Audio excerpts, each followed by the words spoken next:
नमस्कार, कैसे हैं आप सब लोग। आशा करता हूँ अच्छे होंगे।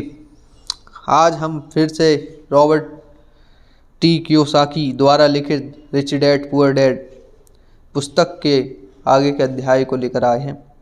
इस पुस्तक के फ्रंट पर आपने देखा कुछ लिखा है, टाइटल गौर करें उस पर। पैसों के बारे में अमीर लोग अपने बच्चों को ऐसा क्या सिखाते हैं जो गरीब और मध्यम वर्ग के माता पिता नहीं सिखाते। इसी बारे में हमने पिछली वीडियो में बताया था। वीडियो लंबी है, लंबी देखकर डरना मत, लेकिन उसमें कुछ वाकई में वो चीज़ है जो आप शायद 30 दिन में ना सीख पाएँ। वो 30 मिनट में आपको सिखाया गया है। आगे का अध्याय मैं पढ़ता हूँ। धन्यवाद मेरी वीडियो को देखने के लिए, आपका करता हूँ। चलिए करते। हमने पाया कि हम में बहुत सी बातें एक जैसी हैं। बहुत चीज़ें होती हैं एक जैसी, आदमियों में बहुत होती हैं आदतें। हमने बहुत से विषयों पर बातें की। ये बात कौन कर रहा है तो मैं आपको बता दूं, ये एक लड़की की माँ है जो रॉबर्ट टी कियोसाकी द्वारा आयोजित एक कार्यक्रम में गई हैं। माँ बेटी वो वहाँ ये बातें कर रही हैं। क्या कर रही हैं? हमने पाया कि हम में बहुत सी बातें एक जैसी हैं। हमने बहुत से विषयों पर बातें की, खेलों, नाटकों, रेस्तराओं और सामाजिक आर्थिक विषयों पर। हमने बदलती हुई दुनिया के बारे में भी बातें की। हमने इस मुद्दे पर बहुत समय तक विचार किया कि ज़्यादातर अमेरिकी कैसे अपने रिटायरमेंट के लिए बहुत कम पैसा बचा पाते हैं या बिल्कुल भी नहीं बचा पाते। हमने सामाजिक सुरक्षा और मेडिकेयर की लगभग दिवालिया हालत पर भी विचार किया। क्या हमारे बच्चे को 7.5 करोड़ वृद्ध लोगों के रिटायरमेंट के लिए टैक्स चुकाना होगा? हम हैरान थे कि लोग पेंशन योजना के भरोसे बैठकर कितना बड़ा खतरा मोल ले रहे हैं। रॉबर्ट टी कियोसाकी की सबसे बड़ी चिंता यह थी कि अमीरों और गरीबों के बीच फासला लगातार बढ़ता जा रहा है। ऐसा ना सिर्फ अमेरिका में ही हो रहा है बल्कि पूरे विश्व में हो रहा है, बल्कि पूरी दुनिया में ही हो रहा है। रॉबर्ट स्वशिक्षित मतलब स्वयं से पढ़ाई की और स्वयं निर्मित व्यवसाय और व्यावसायिक थे। वे दुनिया भर में निवेश कर चुके थे और 47 वर्ष की उम्र में रिटायर होने में सफल हो गए थे। वे काम इसलिए कर रहे थे क्योंकि उन्हें भी वही चिंता थी जो मुझे अपने बच्चों को लेकर सता रही थी। वे जानते थे कि दुनिया बदल चुकी है, परंतु इसके बावजूद शिक्षा पद्धति बिल्कुल भी नहीं बदली। रॉबर्ट के अनुसार बच्चे सालों तक दकियानूसी शिक्षा पद्धति में अपना समय गुजारते हैं। दकियानूसी से मतलब बता दूं मैं कि वो पढ़ाई जो आपके काम ही नहीं आएगी उसे आप पढ़ते रहेंगे और डिग्री पाते रहेंगे, अच्छे नंबर पाते रहेंगे। असल में जब आप अपने करियर के उस मोड़ पर आते हैं जब आपको नौकरी की आवश्यकता हो, तो उस पढ़ाई की एक रत्ती भर भी उपयोगिता नहीं होती। वो सिर्फ नंबरों को ही सीमित रखती है। वहाँ आपका अनुभव मांगा जाता है, आपकी दिमागी शक्ति, आपका तजुर्बा, आपका हुनर, अगर आप में कोई हुनर हो तो, और आपकी मेंटलिटी नापी जाती है। और ऐसे ही विषय पढ़ते हैं जो उनके जीवन में कहीं भी काम नहीं आने वाले, वो विषय पढ़ते हैं आप अपनी स्कूली शिक्षा में। और वे ऐसी दुनिया के लिए तैयार करते हैं जिसका अब नामो निशान भी नहीं बचा।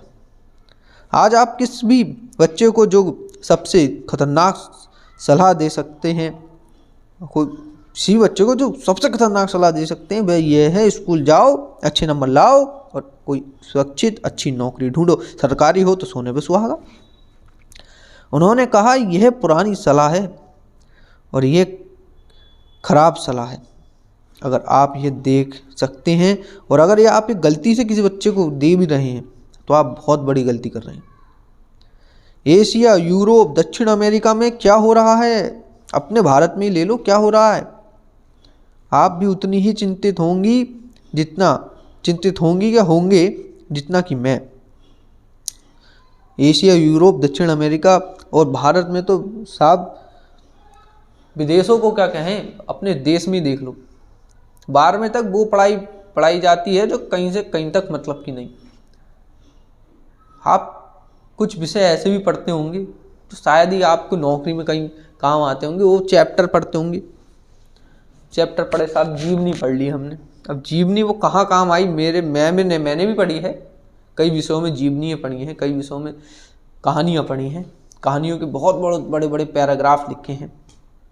अब तक की जीवन में हम भी संघर्ष में लगे हुए हैं नौकरी के, हमारे तो कहीं काम ना आई, ना वो जीवनी काम आई और ना वो हमने जो पैराग्राफ रटे पढ़े थे रट रट के एक दिन में पैराग्राफ याद हुआ 3-4 पेज हुआ, वो कहीं से कहीं तक काम नहीं आई। याद भी टूटा फूटा याद होता था, पूरा तो कभी नहीं हुआ, आज तक नहीं हुआ। रॉबर्ट के अनुसार ये बुरी सलाह है, क्योंकि अगर आप चाहते हैं कि आपके बच्चे का भविष्य आर्थिक रूप से सुरक्षित हो तो आप पुराने नियमों के सहारे नए खेल को नहीं खेल सकते। ये बहुत खतरनाक होगा। मैंने उसे पूछा कि पुराने नियमों से उसका क्या मतलब है।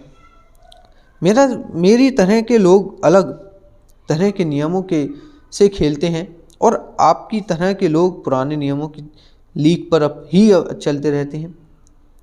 उन्होंने कहा, क्या होता है जब कोई कॉरपोरेशन स्टाफ कम करने की घोषणा करता है, लोगों को नौकरी से निकाल दिया जाता, परिवार तबाह हो जाते हैं, बेरोजगारी बढ़ जाती है। हाँ, परंतु कंपनी पर इसका क्या असर पड़ता है, खासकर जब वह कंपनी स्टॉक एक्सचेंज में दर्ज हो। जब स्टाफ कम करने की घोषणा होती है तो स्टॉक की कीमत बढ़ जाती है। मैंने कहा, जब कंपनी तनख्वाह का खर्च कम करती है तो बाजार इस बात को पसंद करता है, ऐसा चाहे स्टाफ कम करके किया जाए या फिर कंप्यूटर के माध्यम से किया जाए। उन्होंने कहा, आप ठीक कह रही हैं, और जब स्टॉक की कीमतें बढ़ती हैं तो मेरी तरह के लोग, यानी जिनके पास उस कंपनी के शेयर होते हैं, वे ज़्यादा अमीर होते हैं। अलग तरह के नियमों से मेरा यही आशय है। कर्मचारी हारते हैं, मालिक और निवेशक जीतते हैं। रॉबर्ट कर्मचारी और मालिक के बीच के फ़र्क को समझ रहे हैं। यह फ़र्क था अपनी किस्मत पर खुद अपना नियंत्रण होना या फिर अपनी किस्मत पर किसी दूसरे का नियंत्रण होना। याद रखिए, अगर आप कोई भी कुछ भी अपने भविष्य के लिए नहीं सोचते हैं और कुछ नहीं करते हैं, निराश मत होइएगा, आपके लिए किसी ना किसी ने सोच रखा है। आप मालिक ना सही, गुलाम और नौकरी जरूर करेंगे, नौकर जरूर बनेंगे, क्योंकि परिस्थिति आपसे करवा के रहेगी। और आपने इतना सा भी कुछ सोच रखा है तो वो भी होगा, भले ही से देर से हो, लेकिन होगा जरूर। इसलिए सपने देखना ना भूलें, अपने विचार को जितना बड़ा बना सकें उतना बड़ा बनाएं। आगे बढ़ते हैं। उन्होंने कहा, आप ठीक कह रही हैं, और जब स्टॉक की कीमत बढ़ती है तो मेरी तरह के लोग, यानी जिनके पास उस कंपनी के शेयर होते हैं, वे ज़्यादा अमीर हो जाते हैं। अगर अलग तरह के नियमों में से मेरा यही आशय था। कर्मचारी हारते हैं और मालिक और निवेशक जीतते हैं। रॉबर्ट कर्मचारी और मालिक के बीच के फ़र्क को समझ रहे थे। ये फ़र्क था अपनी किस्मत पर खुद अपना नियंत्रण होना या फिर अपनी किस्मत पर किसी दूसरे का नियंत्रण होना। परंतु ज़्यादातर लोग यह नहीं समझ पाते कि ऐसा क्यों हो रहा है। मैंने कहा, उन्हें लगता है कि यह ठीक नहीं है। उनका जवाब था, इसलिए तो बच्चों से यह कहना मूर्खता है, अच्छी शिक्षा प्राप्त करो। ये सोचना मूर्खता है कि स्कूलों में दी जा रही शिक्षा से बच्चे या उनकी दुनिया का सपना उस वो सपना जो वो सोचे बैठे हैं उसका सामना करने के लिए तैयार वो कभी है ही नहीं, और कब तैयार हो जाएंगे इसका भी कोई पता नहीं। जिसमें वे कॉलेज के बाद पहुंचने वाले हैं। हर बच्चे को ज़्यादा शिक्षा की ज़रूरत है, एक अलग तरह की शिक्षा की, और उन्हें नए नियमों को जानने की भी ज़रूरत है, अलग तरह के नियमों को जानने की। धन के कुछ नियम होते हैं जिनसे भी लोग खेलते हैं, और धन के कुछ और नियम होते हैं जिनसे बाकी 95% लोग खेलते हैं। लोग और ये 95% लोग उन नियमों को अपने घर और स्कूल में सीखते हैं। इसलिए आज कल किसी बच्चे से अगर यह कहना खतरनाक है मन लगा कर पढ़ो और अच्छी नौकरी खाओ, जो आज बच्चों को अलग तरह की शिक्षा की ज़रूरत है। आज की शिक्षा नीति उन्हें कुछ मूलभूत बातें नहीं सिखा पा रही है। इस बात से कोई फ़र्क नहीं पड़ता कि क्या क्लासरूम में कितने कंप्यूटर रखे हैं, या स्कूल कितने पैसे खर्च कर रहे हैं, स्कूल पर कितने पैसे खर्च कर रहे हैं। जब शिक्षित नीति में वह विषय ही नहीं है तो उसे किस तरह पढ़ाया जा रहा है या किस तरह पढ़ाया जा सकता है। अब सवाल ये उठता है कि किस तरह माता पिता अपने बच्चे को वह सिखा सकते हैं या शिक्षा दे सकते हैं जो वे स्कूल में नहीं सीख पाती, नहीं उन्हें शिक्षा मिल पाती। आप अपने बच्चे को अकाउंटिंग किस तरह सिखाते हैं, क्या इसके बारे में कोई चर्चा होती है? क्या बच्चे को सिखाते समय बच्चा बोर नहीं हो जाता? और आप उन्हें किस तरह निवेश करना सिखाते हैं, वो किस तरह सिखाएंगे भविष्य में अगर नहीं सिखा रहे हैं तो? जब एक पालक के रूप में आपने खुद निवेश के खतरे से डरते हैं, आप खुद डरते हैं निवेश करने से, तो आप अपने बच्चों को सुरक्षित जीवन के लिए तैयार करने के बजाय बारे में कैसे सोच सकेंगे? मैंने ये बेहतर समझा कि उन्हें रोमांच जीवन के लिए तैयार किया जाए। तो आप किस तरह किसी बच्चे को धन और उन सब चीज़ों के बारे में सिखा सकते हैं जिन पर हमने अभी विचार किया है। मैंने रॉबर्ट से पूछा, हम किस तरह इसे माता पिता के लिए आसान बना सकते हैं, खासकर तब जब उन्हें खुद की इसकी समझ ना हो। उन्होंने कहा, मैंने इस विषय पर एक पुस्तक लिखी है। वह पुस्तक कहाँ है? मेरे कंप्यूटर में। ये वर्षों से वही बिखरी पड़ी है। मैं कभी कभार उसमें कुछ बातें जोड़ देता हूँ, परंतु मैं आज तक उसे कभी इकट्ठा नहीं कर पाया। मैंने इस पुस्तक को तब लिखना शुरू किया था जब मेरी पहली पुस्तक वेस्टलेसर हो गई थी, परंतु मैं अभी तक अपनी नई पुस्तक को पूरा नहीं कर पाया हूँ। यह अभी भी खंडों में है और वह पुस्तक निश्चित रूप से खंडों में ही थी।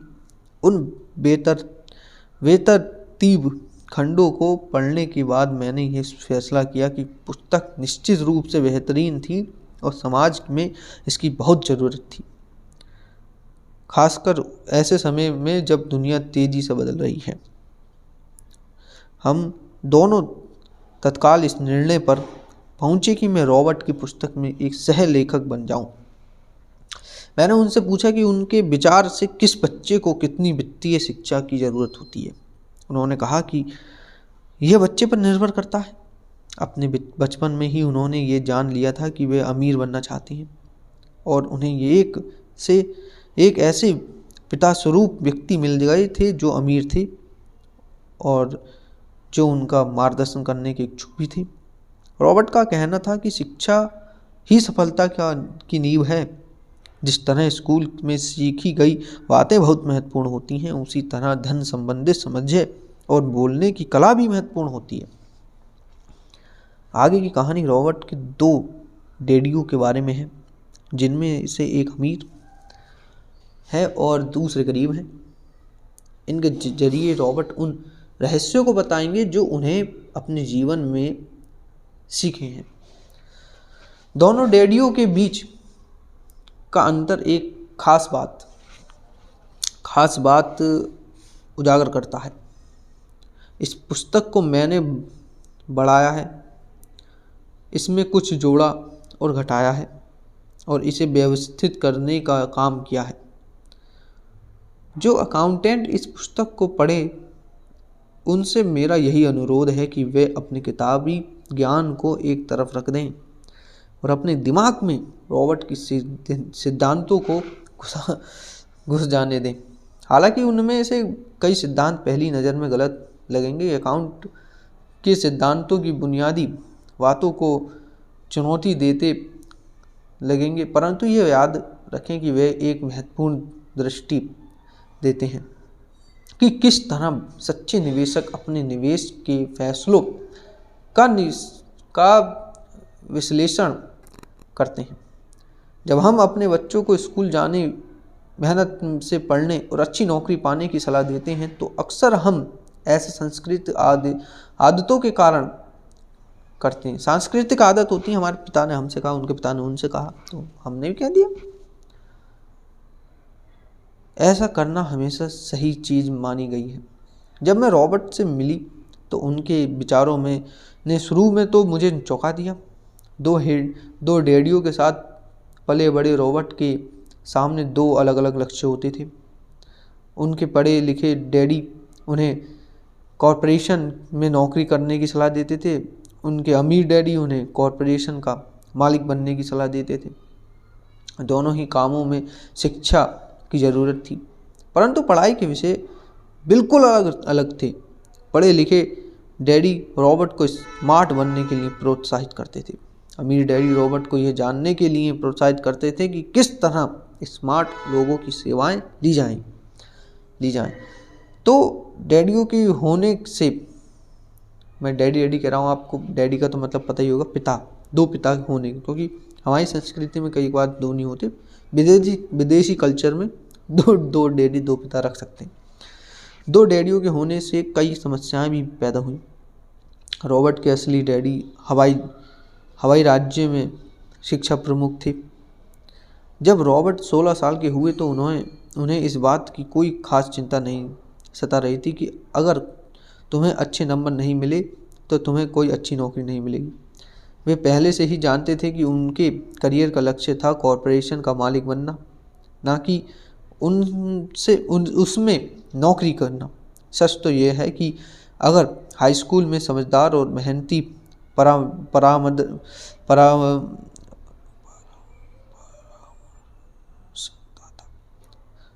अगर हाई स्कूल में उनका कोई अच्छी शिक्षा देता उन्हें, या उनका अच्छा मार्गदर्शन करता, तो शायद वो अच्छे नंबर लाते, पर उनका मार्गदर्शन नहीं मिला उन्हें, तो रॉबर्ट कभी कॉलेज भी नहीं गए थे।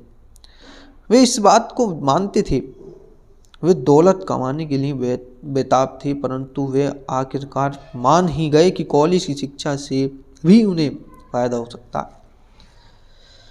दरअसल इस पुस्तक में दिए गए विचार शायद बहुत से माता पिताओं को क्रांतिकारी और अतिशयोक्तिपूर्ण मतलब अंदर से शक्तिशाली लगे। कई लोगों को तो अपने बच्चों को स्कूल में रखने में ही काफ़ी मेहनत करनी पड़ती है, परंतु बदलते हुए समय को देखते हुए हमें नए और जोखिम भरे विचारों की तरफ ध्यान देने की ज़रूरत है।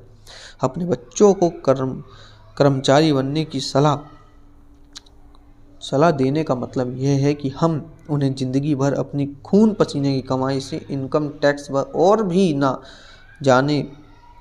जाने कितने टैक्स चुकाने की सलाह देते हैं, और इसके बाद भी पेंशन की कोई गारंटी नहीं होती। और ये सच है कि आज के ज़माने में टैक्स किसी व्यक्ति का सबसे बड़ा खर्च है। हकीकत में ज़्यादातर परिवार तो जनवरी से आधी मई तक सिर्फ अपने टैक्स चुकाने के लिए ही सरकारी की नौकरी करते हैं। आज नए विचारों की बहुत ज़रूरत है और यह पुस्तक हमें नए विचार देती है। रॉबर्ट का दावा है कि अमीर लोग अपने बच्चों को अलग तरह की शिक्षा देते हैं। वे अपने बच्चों को घर पर सिखाते हैं, डिनर टेबल पर हो सकता है कि ये विचार वे ना हो जिन पर आप अपने बच्चों के साथ बातें करते हो, परंतु उन पर नज़र डालने के लिए धन्यवाद। और मैं आपको सलाह देती हूँ कि आप खोज करते रहें। एक माँ और एक CPA होने के नाते मैं तो यही सोचती हूँ कि अच्छे नंबर लाना और एक बढ़िया नौकरी पा लेना एक पुराना विचार है। हमें अपने बच्चों को नए तरह के विचार देने होंगे, हमें उन्हें अलग तरह की शिक्षा देनी होगी। शायद हम अपने बच्चों को यह सिखाएं कि अच्छे कर्मचारी होने के साथ साथ वे अपना खुद का निवेश कॉरपोरेशन भी खोल सकें। दोनों का यह तालमेल बढ़िया रहे। एक माँ होने के नाते मुझे उम्मीद है कि यह पुस्तक सभी अभिभावकों के फ़ायदेमंद है। रॉबर्ट लोगों को यह बताना चाहते हैं कि कोई भी व्यक्ति अगर ठान ले कि मुझे अमीर बनना है तो वो बन सकता है। मैंने कहा था ना पहले ही, याद होगा सर आपको, कि अगर जो हमने विचार किया है, कैसा भी विचार किया, वो सत्य अवश्य होगा। आपने सोचा है आप अमीर बनेंगे, तो मैं गारंटी देता हूँ आप अमीर ज़रूर बनेंगे। समय भगवान आपको अमीर ज़रूर बनाएगा, भले से वो क्षण कम हो, लेकिन आप उस समय अमीर होंगे। डिसीजन आप पे होगा कि अमीर बने रहना है कि गलत डिसीजन लेके फिर गड्ढे में चले जाना। यही अनुभव का समय होता है। पूरी तरह बेरोजगार हैं तो भी अपने खुद को और अपने परिवार के लोगों को धन संबंधित बातें सिखाने की काबिलियत होनी चाहिए आप में। ये याद रखें कि धन संबंधित बुद्धि वह दिमागी तरीका है जिससे हम अपनी धन संबंधित समस्याओं को सुलझा सकते हैं। आज हम ऐसे विश्वव्यापी तकनीकी परिवर्तनों का सामना कर रहे हैं जिनका सामना हमने आज से पहले कभी नहीं किया। किसी के पास भी जादू की पुड़िया नहीं है, छड़ी नहीं है, परंतु एक बात तो यह तय है, ऐसे परिवर्तन हमारे समाज में आने वाले हैं जो हमारे यथार्थ से परे हैं। कौन जाने भविष्य हमारे लिए क्या ला सकता है, कौन जाने ये नया साल क्या लेके आएगा। पर जो भी हो, हमारे पास दो मूलभूत विकल्प मौजूद होने चाहिए। ये या तो हम सुरक्षा की राह पर चलें या फिर हम स्मार्ट बनकर खुद को धन संबंधित क्षेत्रों में शिक्षित करें और अपने बच्चों की धन संबंधित प्रतिभा को भी जागृत करें। शेरोन लेक्टर, ये बहुत अच्छी बात कही इन्होंने अंतिम में, नोट करने योग्य है। आगे रिच डैड पुअर डैड के द्वारा खुद की संबंधित जानकारी होगी। आज के लिए इतना ही, कल मैं फिर मिलता हूँ आपको रिच डैड पुअर डैड में। देखिए, आपको लग रहा होगा कभी कभी, आप पढ़ते होंगे, अरे यार इतनी लंबी पुस्तक को कैसे सुने, यूट्यूब के माध्यम से। देखिए, जो अमीर होगा और जो अमीर बनना चाहेगा, चाहे मैं ही क्यों ना हो, तो वो वही चीज़ें देखेगा जिसमें वो भविष्य देख रहा है अपना, जिसमें वो कामयाबी देख रहा है अपनी, जिसमें वो पैसा देख रहा है। भले से ही लंबा है तो आपको लंबे समय तक अमीर भी तो बनना है, तो लंबी लंबी चीज़ें भी तो आपको सुननी पड़ेंगी, देखनी पड़ेंगी।